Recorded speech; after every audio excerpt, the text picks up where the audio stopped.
कि मेरे आराध्य का जो ये मंदिर है, ये भव्य मंदिर बने। ये जो मस्जिद है यहाँ से हटाया जाए। ये मंदिर की जमीन है, इन लोगों ने जबरी मस्जिद बना रखा है। अब ईटा देखिए, ओम नाम से ईटा मिलता है, तो आज से 200 साल बाद किसी घर में ओम नाम का ईटा मिले तो वो क्या मतलब किसी धर्म का हो जाएगा। अयोध्या में राम मंदिर को लेकर 500 साल तक हिंदू और मुस्लिम आमने सामने रहे। लंबी अदालती लड़ाई चली, जिसके बाद अब श्री राम का भव्य मंदिर अयोध्या में बना है। लेकिन आपको बता दें कि काशी के वाराणसी में एक ऐसा मंदिर है जहां शिवलिंग खुले आसमान के नीचे स्थापित है। यही उनकी पूजा अर्चना की जाती है। वहीं बगल में मस्जिद भी मौजूद है जहां मुसलमान दुआ करते हैं। इसको लेकर अब विवाद खड़ा हो गया है। और बचपन की अवस्था से ही हम यहाँ पे सुबह शाम दोपहर हम लोग जब भी इच्छा होती है आ जाते हैं। हम लोग ये चाहते हैं कि मेरे आराध्य का जो ये मंदिर है, ये भव्य मंदिर बने। ये जो मस्जिद है यहाँ से हटाया जाए और मंदिर का निर्माण किया जाए। और मेरे आराध्य जो खुले आसमान के नीचे ऐसे पड़े हुए हैं, हम लोगों को देख के बहुत कष्ट है, बहुत तकलीफ है।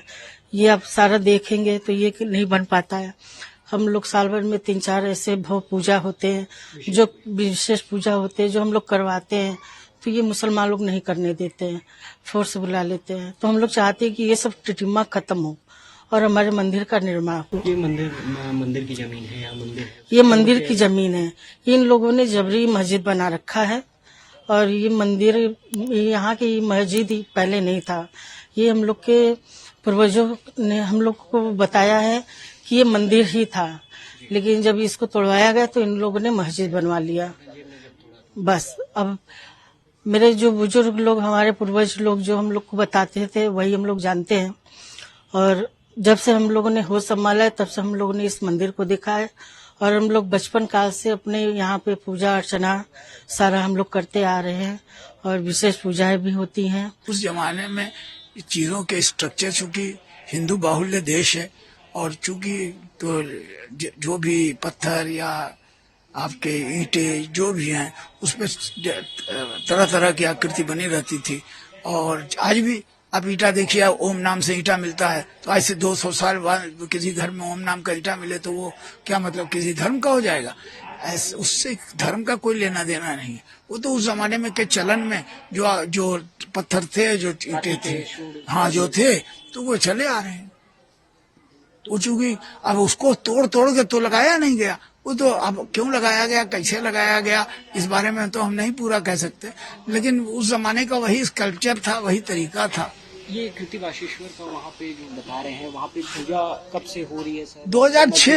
2006 में वहाँ पर एक, वो दरअसल जिस जगह पर शिवलिंग आप देख रहे हैं, उस जगह पर एक फव्वारे का आकार का एक स्ट्रक्चर था। उस स्ट्रक्चर को आंधी आई, आंधी में आम के पेड़ की डाल गिरी, उससे वो टूट गया और जबरदस्ती उसमें वहां लगा दिया गया। बाद में पंचायत हुई, बहुत बैठ के, किसी जमाने में 2006 की बात है, ये बैठ के ये तय हुआ कि चलो भाई ठीक है, इन लोगों को एक दिन पूजा करने दो। तो ये लोग आते रहे धीरे धीरे, क्योंकि मुस्लिम समुदाय का वो अकेला घर है और वहाँ कोई अगल बगल में नहीं रहता, तो इसलिए इनकी बहुतायत रहती है। और कोई लोग जबरदस्ती भी बहुत सी चीज करते रहते हैं, जिनको हम लोग रोक पाने में सक्षम नहीं है। पुलिस वहाँ गार्ड इसीलिए लगी हुई है, लेकिन वो भी हर समय नहीं रोक पाती। हम प्रतिरोध करते हैं, तो कभी कभी उनके काम रुकते भी हैं, लेकिन हमेशा प्रतिरोध भी नहीं कर पाते। और हम सोचते हैं कि वातावरण बना रहे, आपसी सौहार्द बना रहे, इसलिए कभी भी किसी किस्म का झगड़ा करने की, किसी किस्म का करने का कोशिश नहीं करते। कृतिवासेश्वर का जिक्र हमारे वेदों और पुराणों में है और काशी खंड स्कंद पुराण के अनुसार वहां पे गजासुर नाम का एक राक्षस शिव भक्तों को जब मार रहा था, तो भगवान भोलेनाथ प्रकट होकर के उसका वहां पे उन्होंने वध किया। लेकिन जब वध उन्होंने किया, तो वध करने के पश्चात जैसे ही त्रिशूल उसके शरीर में लगा, वो शंकर जी की स्तुति करने लगा। जब वो भोलेनाथ की स्तुति करने लगा कि भोलेनाथ, आपके त्रिशूल से मेरा मोक्ष हमको मिल रहा है, तो शंकर जी को भी समझ में आया कि भाई ये आदमी जिसका मैं वध कर रहा हूं, ये मेरी ही स्तुति कर रहा है। तो शंकर जी प्रसन्न हुए, वो भोलेनाथ है, तो प्रसन्न होकर उन्होंने कहा कि भाई गजासुर, तुम हमसे कोई भी वरदान मांग सकते हो। तो गजासुर ने कहा नहीं भगवान, हमें आप मुक्ति दें, लेकिन हमारे चमड़े को आप धारण करें, तो कृति शब्द जो होता है वो चमड़े के लिए यूज होता है संस्कृत में। तो भगवान ने कहा ठीक है, उसके चमड़े को धारण किया और कृति वासेश्वर कहे गए। वास यानी वस्त्र होता है, तो ये कृति वासेश्वर नाम पड़ा भोलेनाथ का। भोलेनाथ ने कहा कि मैं यहाँ खुद निवास करूंगा और शिवलिंग के रूप में वहां ये स्थापित हो गए और इसे भगवान भोलेनाथ का मस्तक कहा जाता है। मस्तक रूप में हम सनातनी हिंदू उनकी पूजा करते हैं। कौन सा ये रूप है इनका जो बताया जाता है 42वां शामिल है? 42 शिवलिंग काशी के प्रमुख शिवलिंग हैं। उन 42 शिवलिंगों में प्रमुख स्थान कृति वासेश्वर का माना जाता है। औरंगजेब ने जब काशी पे आक्रमण किया तो सबसे पहले कृति वासेश्वर का ही मंदिर उसने ध्वस्त किया। इसके बाद काशी विश्वनाथ का मंदिर ध्वस्त हुआ, इसके बाद बिंदु माधव का।